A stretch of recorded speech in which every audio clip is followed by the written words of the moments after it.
இந்திய அணிக்கு வந்து பார்த்திங்கன்னா வந்து கௌதம் கம்பீரோட எரா ஸ்டார்ட் ஆயிடுச்சுன்னே சொல்லலாம். குறிப்பாக சொல்லப்போனால் வந்து இந்தியன் பிளேயர்ஸ் வந்து டொமஸ்டிக் ஆடணும் எந்தளவுக்கு ஆடினா வந்து இம்பார்ட்டன்ஸுங்கிறது வந்து பார்த்திங்கன்னா வந்து ஸ்ரீலங்கா ஒன் டே சீரிஸில் வந்து இந்தியன் பிளேயர்ஸ்க்குலாம் வந்து பார்த்திங்கன்னா வந்து நல்லாவே தெளிவுபடுத்தியிருந்தாங்க. குறிப்பாக சொல்லப்போனால் வந்து பார்த்திங்கன்னா வந்து ஏசியன் பிளேயர்ஸ் வந்து பார்த்திங்கன்னா வந்து எல்லாருமே நல்லா ஸ்பின் ஆடுவாங்க. ஆனால் குறிப்பாக சொல்லப்போனால் இந்த ஸ்ரீலங்கா தொடரில் வந்து பார்த்திங்கன்னா வந்து ஒன் டேயில் ஸ்பின்னுக்காக வந்து பார்த்திங்கன்னா வந்து டாப் வீரர்லேயே வந்து பார்த்திங்கன்னா வந்து இந்தியனோட டாப் பிளேயர்ஸே வந்து பார்த்திங்கன்னா வந்து ரோஹித் சர்மா தவிர வந்து பார்த்திங்கன்னா வந்து எல்லாருமே ஸ்பின்னுக்காக அசால்ட்டாகவே வந்து ரன் குயிக்காக அவுட் ஆனாங்க. குறிப்பாக சொல்லப்போனால் வந்து இந்திய டீம்லேயே வந்து நல்லா ஸ்பின் ஆடக்கூடிய ஸ்ரேயஸ் ஐயரே வந்து பார்த்திங்கன்னா வந்து ஸ்பின்னு வந்து பார்த்திங்கன்னா வந்து அந்தளவுக்கு வந்து சிறப்பாக ஆடல.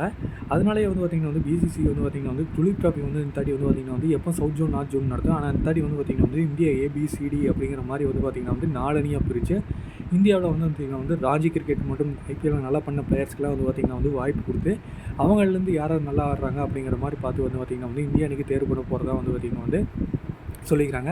இந்த துலிப் டிராஃபி வந்து பார்த்திங்கன்னா வந்து செப்டம்பரில் தொடங்க இருக்குது. இந்த துலிப் டிராஃபியில் வந்து பார்த்திங்கன்னா வந்து கிட்டத்தட்ட வந்து பார்த்திங்கன்னா வந்து 15 வருஷத்துக்கு அப்புறம் வந்து பார்த்திங்கன்னா வந்து விராட் கோலி, ரோஹித் சர்மா அவங்கெல்லாம் வந்து பார்த்திங்கன்னா வந்து டொமஸ்டிக் கிரிக்கெட் ஆட போகிறாங்க.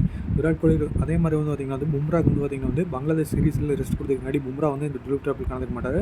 அதை தவிர எல்லாருமே டாப் பிளேயர்ஸ் எல்லாருமே வந்து பார்த்திங்கன்னா வந்து துலிப் டிராஃபி ஆட போகிறாங்க.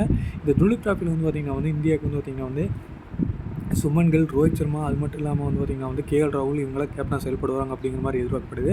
இன்னும் துலிப் டிராஃபி ஸ்குவாட் வருவாங்க.